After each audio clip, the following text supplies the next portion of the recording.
Hey there. Last week I asked you to suggest some topics for discussion for these Bible study videos, and I'm still looking for those ideas.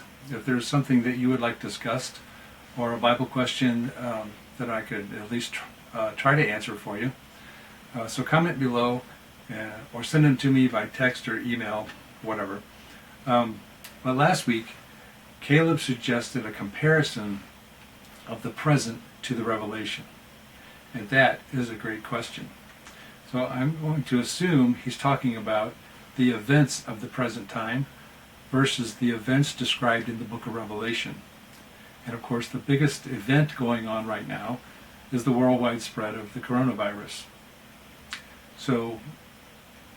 But let's start with the book of Revelation. It's the last book of the Bible, and most of the book describes the Apostle John's visions of a time called the Tribulation and the return of Jesus Christ to establish his eternal kingdom.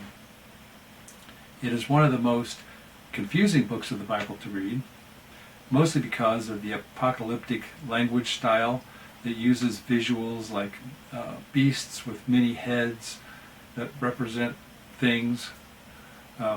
It's confusing, but it's still important to read because of its message of God's protection for his children. That's the overall picture of Revelation. So many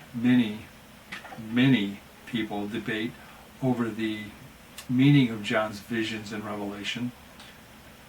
When John wrote the book in the first century, these were visions of the future. Now, people wonder if any of these events have occurred now, or if they're happening right now, or if they're still going to be future events. And obviously, some of the events have not happened, such as Revelation 8:9, where it says, "A third of the creatures which were in the sea and had life died, and a third of the ships were destroyed." Or Revelation 16:12, it talks about the water in the great Euphrates River drying up. We haven't seen any of that happen in history at this point. But what about the plagues that kill a third of mankind in chapter 8, or terrible earthquakes that happen in chapter 11? Are these events happening in the modern world? There's been all kinds of earthquakes, at least 24 just in the 19th century. There were major earthquakes. And what about plagues? Over 1 million people died in the middle 1850s due to cholera. The influenza pandemic of 1918 killed millions of people, approximately 3% of the world population. As of today, the coronavirus has taken the lives of about 37,000 people. And now this is tragic and devastating, but a third of mankind would be about 2.5 billion people. So we're not reaching those numbers. These are obviously major disasters in our world. But are they the end of the world? Are they a sign that Jesus will return soon? Are they a sign that the end of the world is coming right away? Well, let's see what Jesus said in Matthew 24 when the disciples asked him, "What will be the sign of your coming and of the end of the age?" And here's what he says: "See to it that no one misleads you, for many will come in my name, saying, 'I am the Christ,' and will mislead many. You will be hearing of wars and rumors of wars. See that you are not frightened, for these things must take place, but that is not the end. For nation will rise up against nation, and kingdom against kingdom," and we have seen that in history. "And in various places there will be famines and earthquakes, but all these things are merely the beginning of birth pangs.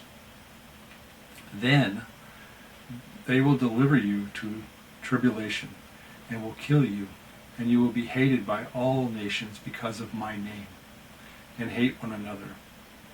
Many false prophets will arise and will mislead many. Because lawlessness is increased, most people's love will grow cold.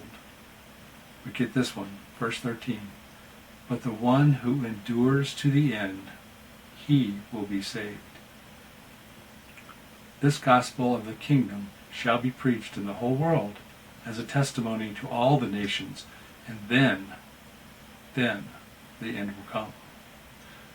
So wars, famines, plagues, earthquakes, these have gone on for centuries. But Jesus says, this is just the beginning. Ask your mom, I'll tell you what, ask your mom about birth pains. Or maybe you don't want to. But ask your mom.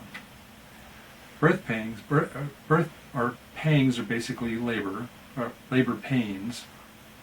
So when a woman goes into labor, generally the contractions start out small and uncomfortable, and then they grow more painful and more painful as the delivery gets closer. And like that, Jesus said, these things, these tragedies in our world will happen. Then, verse 9, then they'll get worse. So the coronavirus is occurring in our time. That's the big thing in the news right now. Is the coronavirus a sign of the end times? I don't know. And if you're saying right now, Mike, that is a cop-out, saying that you don't know.